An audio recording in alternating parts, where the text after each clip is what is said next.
Ok, comenzamos. Okay, we are back on stage. I wanted to apologize because we have some technical problems, which is very normal when we have this technology, advanced technology. And well, welcome again, dear Sonia. So we give you the time to continue with your lecture. Thank you. Thank you. Sorry about this. So I was talking about, the idea of just discipline, that husbands were allowed to discipline. Also, the head of household was allowed to discipline and was in fact encouraged to discipline members of the household. So ideologically, men could use incredible violence against women in their household, their wives, and it was not really a problem. And I'm going to just give you some details of one case from my research, which is a good example of this. So this is a case from 1803 in a village in what was called New Spain at the time. Officials in the village, Santiago de Petates, arrested Lázaro Antonio for killing his wife. Now, the investigation has revealed that that Lázaro Antonio was well known for his violence against his wife, and he had been very violent before, and this time he had just gone too far. Their daughter, Manuela, testified that her father had grabbed his wife by the hair and dragged her into their home's patio and then killed her. This act was part of a pattern.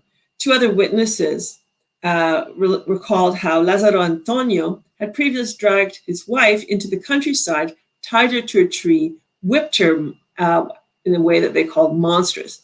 Now, this was a very common tactic for husbands in this period. And it was a way for them to sort of stage their discipline, to pull their wives out of the house or the village. And people basically condoned this by not intervening.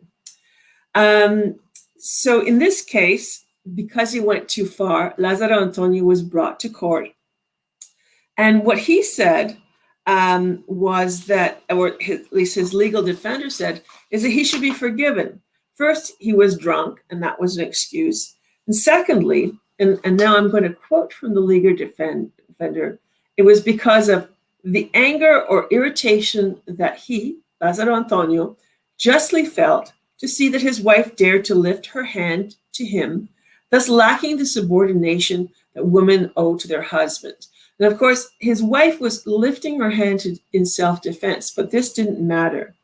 And so these are the kinds of things that happen. And what I find that is so common is that when men were brought to court for gender violence in this period, they rarely, I think one case I found, do they deny it. They don't deny it, they explain it. And they can explain it because it comes under this rubric of justified discipline.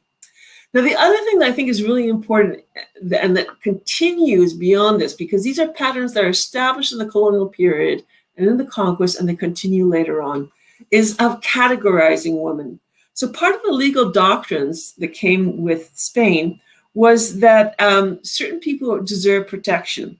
And in terms of women, these were women who were called honest women. So these were women who were chaste, who were acting properly, women who dressed in ways that were very, very sober and very respectable. And lower class women, racialized women, enslaved women, most of the time do not really enter into these categories.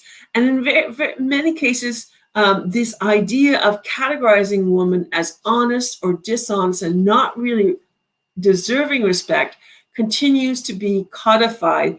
It's even codified in some legal codes of the 19th century in Mexico. And we can see how this affects women or even girls when they are attacked. So I'll tell you another case very quickly. In 1803, in the village of Tasco in New Spain or colonial Mexico, a young girl called Luisa Francisca, who was between 7 or 8 years old, was raped. And her mother didn't find out at first because Luisa Francisca knew so little about sex. She didn't know what had happened, but she was hurt and she was bleeding.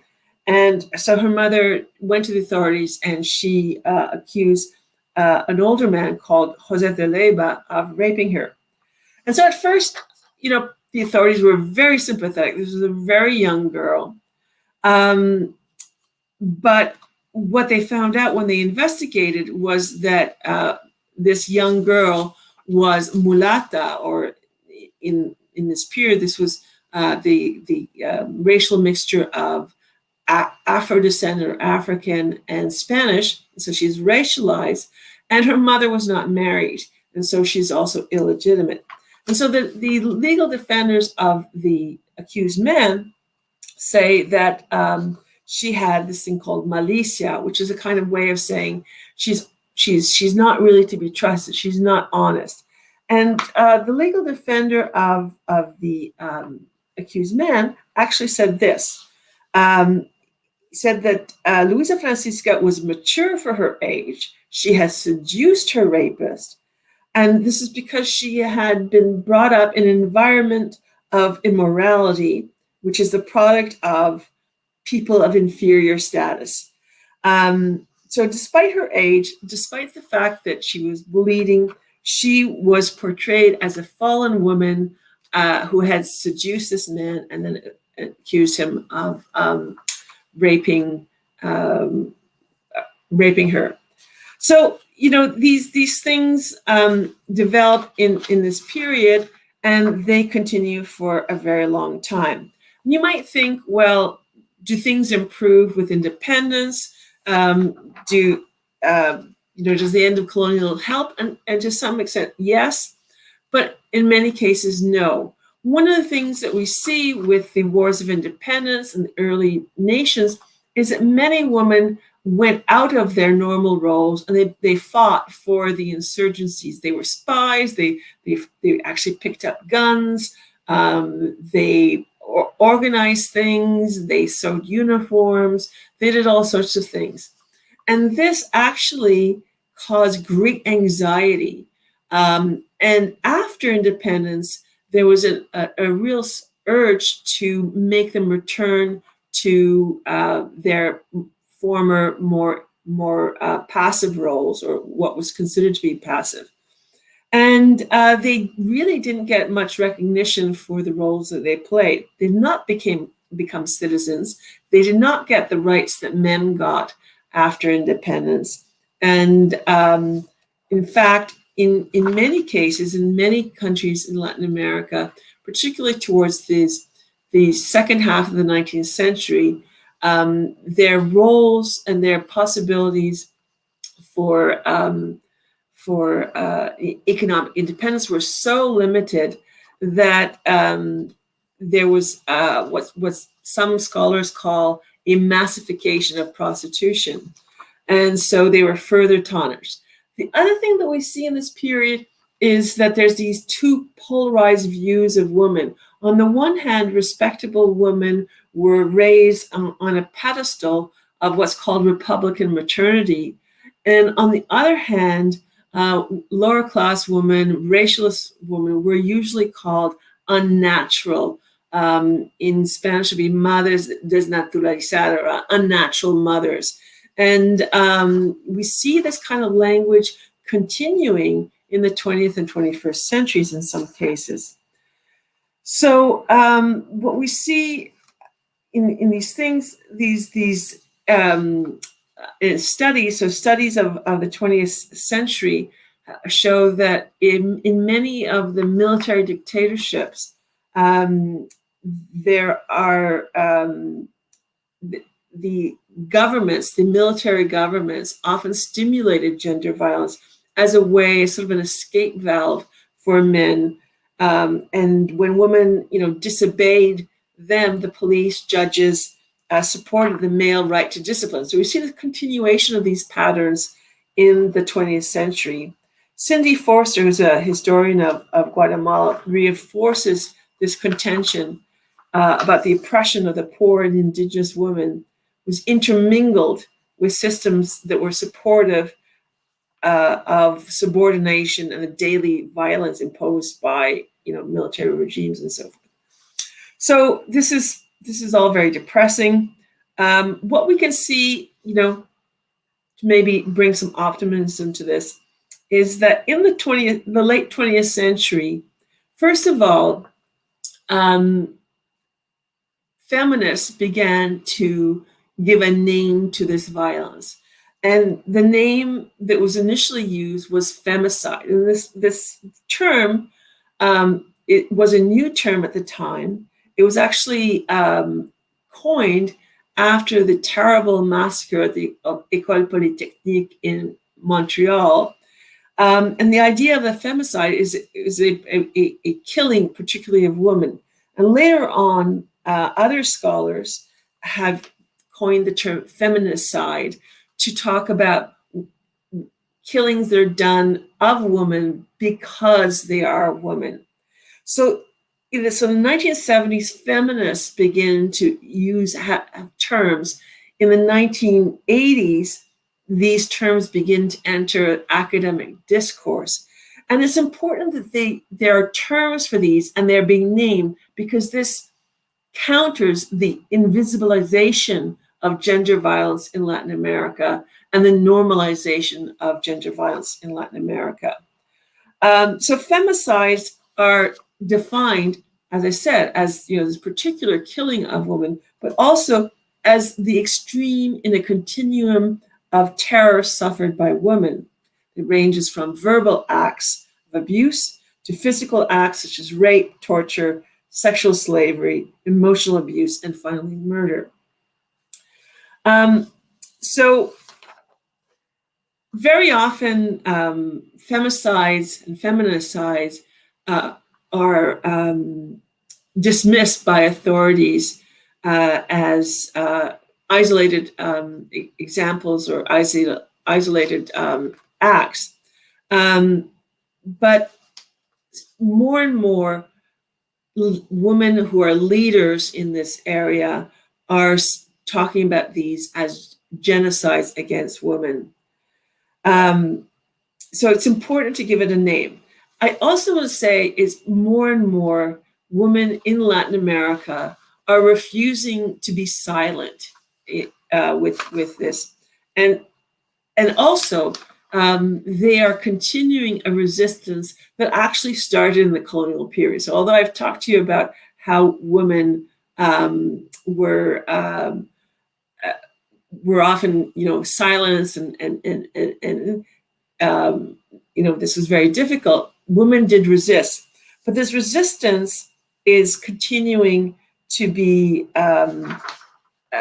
generated by things like, if you remember, a year ago or maybe 2 years ago, there was a viral song that began in Chile. It was called El Violador Eres Tú, the rapist is you.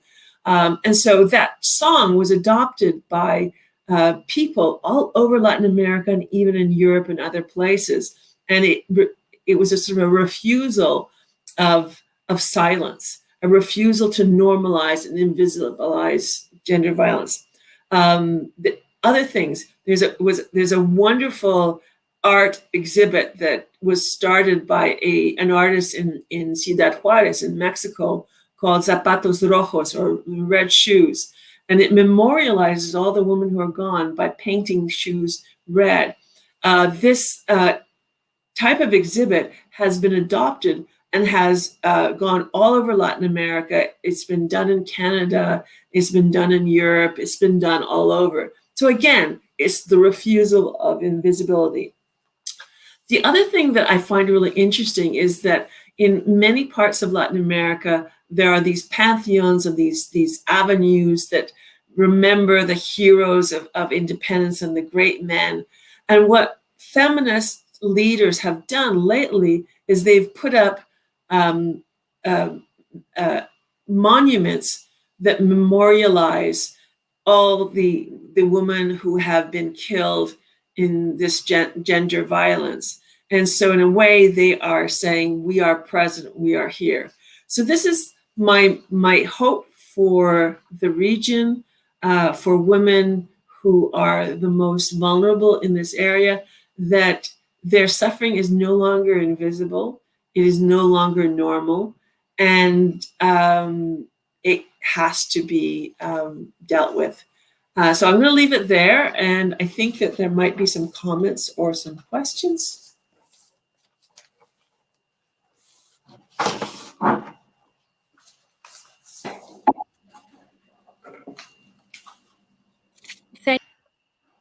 Yes, now I'm here. Thank you so very much, Professor Lipset Rivera, for this interesting lecture that certainly invites us to reflect and much more, in my opinion, to generate concrete actions to stop this dreadful situation of increasing violence in Latin America. I believe there are questions, but I don't know, or at least they don't appear here in the chat. Oh, I think Spanish influence and gender. Gender violence. Okay, that's one question about if Spain influenced colonial Mexico in gender violence or Latin America as a whole. Yeah, I would say definitely, because I mean, the Spanish, of course, in this case, we're talking about them, but they were bringing European attitudes. And in fact, I don't want to romanticize indigenous societies, but indigenous societies had concepts of gender parallelism in which men and women had not quite equal roles, but they had differing and respectable roles for women. And with colonialism, with the conquest and colonialism, the Spanish bring these European ideas of women having to be enclosed, having to sort of have a secondary role. And these were highly problematic. They also bring, frankly, the Catholic doctrines were not always very friendly to women. And so, they bring these justifications. So these are very, very important. So this is, the way that Spain, the heritage of Spanish thought. Yeah. But, there's a very, very interesting book by a woman called Silvia Federici, and she talks about, it's about Europe, but it talks about how women were their bodies begin to be controlled. And I actually see parallels to that in what happens in Latin America after the conquest. So these are ideas that are not really only Spanish. These are European ideas, but it's the Spanish who bring them and impose them. Yeah. Thank you. There's another one. I'm reading it, and I think you need another conference. We need another conference to answer this one. Yeah. But maybe some lines could be proposed about the leading causes of gender-based violence. The leading causes. The leading causes. Yeah. Well, I mean, it depends on how you want to approach that question. Do we approach it from the point of view of the men who are, committing the violence? We don't always know. One of the things, and I wasn't able to go into detail about that, but there's a sense of that women are objects that can be possessed and their bodies can be possessed. And this is seen in a lot of the legislation. For example, one of the things I talk about in the longer thing is that in the 19th century, there are all sorts of laws and practices that begin to attack lower class women who have miscarriages, and they're accused of having abortions. And we see this in 20th and 21st century Latin America as well. In El Salvador, women have been sent to jail for 40 years for having a miscarriage and being told that they had an abortion. So these things of the control and the idea that women are disposable balls, this allows men. And the idea of women being in the public space, there's some really interesting studies that have been done by sociologists in Peru about how, women who are raped in a discotheque are somehow asking for it because they're in a public space and that they're drinking.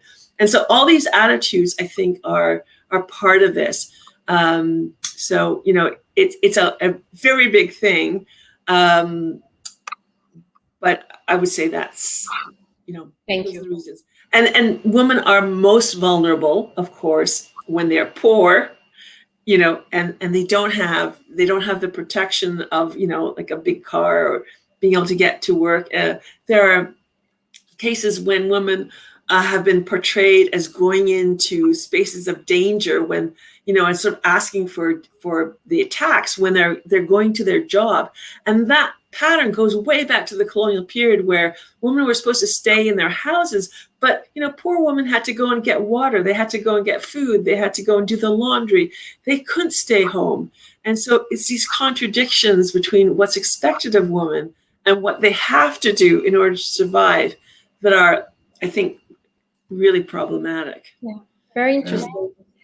I don't have any other questions, so I want to thank you again, Sonia Lipset Rivera, for being with us this evening, and thanking you so much for this wonderful talk. I want to invite our audience tomorrow. We have another panel at 5 p.m. And this would be on a discussion on gender violence also and feminism. So you are all invited. Thank you very, very much, and see you soon. Thank you.